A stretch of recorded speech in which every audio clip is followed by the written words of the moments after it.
We're sitting down with the new NanBop Farm Director, Jason Abraham, to discuss his journey and what he's bringing from the farm to the table. We're already hearing about all the work that he's doing out there at NanBop Farm. So welcome to the show, Jason. So let's get started by talking about your history as a farmer. What have you been doing? So it's multifaceted. It was essentially given to me as a gift from my grandparents.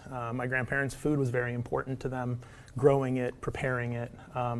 So my relationship with food really started at a young age with my grandparents, and actually my grandmother's the reason I actually went to culinary school as well. So I have this deep connection with food. I've done a lot of, traditional vegetable farming and garlic farming and things like that, but also I have a deep background in cannabis farming as well in Colorado. So, I've got experience on growing things indoor, growing things outdoor, and just really enjoy getting my hands down in the dirt itself.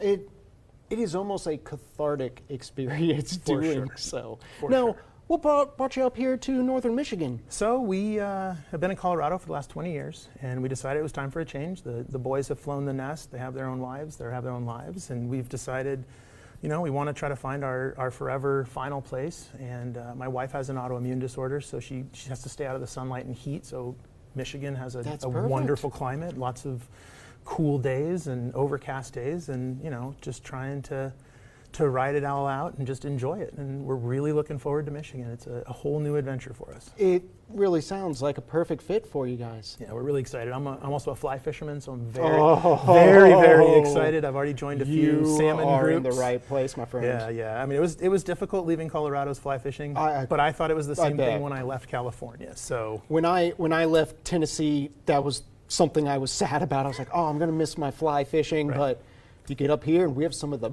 best in the country. Yeah, I was actually in an Orvis store the other day talking to a guy, and I said, where do I go for good fly fishing? And he's like, well, you want to catch them in the mouth? You want to catch them in the river? Where do you want to go? Yeah, it's up to you. Go anywhere. Right, and so I'm very excited. We get to move into our new house. We just got our keys to our house this week and get to move in and feel a little normalcy. And once that happens, then it's break out the fishing gear and find an opportunity to steal a few minutes in the water. So what are our plans for NanBop Farm? Because, Andrea laid down a lot of groundwork, did a lot of fantastic projects on the property, and now they're being handed off to very capable hands. What are your plans for the next year or two? So yeah, we really want to build on what Andrea has put down. As you know, the farm is only in its infancy stages. We're only a couple years into the whole project, and I really want to see the expansion of our vegetable farming and potentially get into some restaurants in both the TC area and here in Cadillac as well. But also make it a destination, not only a destination for weddings and events, but to also make it a destination. For example, we've got some schools coming out. Oh yeah, education is huge. Huge opportunity. We've got a kind of a food desert up here. Yes, sir. And to be able to come in and teach people about, how to grow your own food, what tastes good, what do you do with it when you have it and you harvest it, Pests. It's a big one with my own garden is, what do I do about all these pests? Buy ladybugs. Lots of ladybugs. Lots and lots of ladybugs. The cool thing about ladybugs is they'll stick around if there's something to eat, and they'll leave if there's not. So if they stick around in your garden, they're there for a reason. If they leave after you deploy them, then you're good. Then you're good to go. Huh. Yeah. They're almost the canary in the coal mine for you. Very much so. Very interesting. Much so. Now, any new, because I know we're going to build upon the many projects that Andrea had going, but is there any project that you're looking to spearhead that you're excited about? Yeah, actually, I met with some individuals today about getting some kids out here to help us with our field trips and really get deep into the community and become a valuable member in the Cadillac area, where people can come out and see what we're doing, walk around, get tours, learn about the native trees and plants that we have here. One of the things we're going to do is try to restore the understory of our forested areas here on the farm and bring it back to a more native approach. Oh, wow. Bringing in more native flowers and plants so that we bring in those pollinators, we bring in those birds and those native bees. Honeybees are great, but you got to have those native bees to keep those native plants going. And what a better way than to try to restore habitat and utilize that as a showpiece to show people, this is the way to manage a forest and let it thrive, and then learn from it and really experience, a uniqueness that we have on the farm of having forested areas, but also having our areas for veg and our areas for potential livestock as well. We'd like to potentially, possibly get into maybe doing some lamb and some goat. I would love to get us to start getting some staghorn sumac harvested right here off the farm and turn around and get that into the public. I mean, we have a lot of really interesting things. We've started growing. We gathered acorns right here off of the farm and started those for the oak trees. So we started 11 oak trees. We collected some tamarack cones today, and we're going to go ahead and start those and get those started and not necessarily create a nursery, but in a way create a native nursery where we can support the farm with our own plants, but then also get.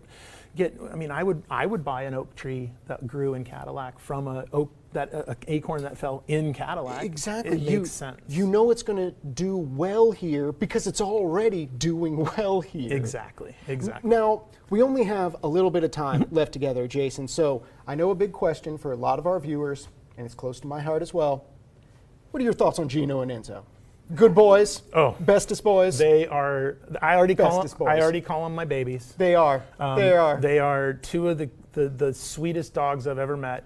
And I will say, the first day I had to leave the farm and learn how to properly corral the dogs before you leave the farm, because I had an appointment that I had. They are escape artists. I met a few neighbors, so I got to run through the neighborhood chasing the dogs. You get a good excuse to meet neighborhood people. It's a great excuse to meet people in the neighborhood. So they took me on a tour of the neighborhood for my first time, and no one else was available to help me, so I got to corral them with a neighbor, and he put them in his yard and grabbed some leashes out of his yard, and he was actually a Michigan State patrolman, and I was very happy that he was home that day. Oh, my boys. They're such troublemakers. But I love that the goats we have on the property are now a bit more free reigning, and they follow those dogs around like they're shadows. They do, and actually we were out weeding the carrots and the beets today, and Amelia and Peggy are their names, and they came out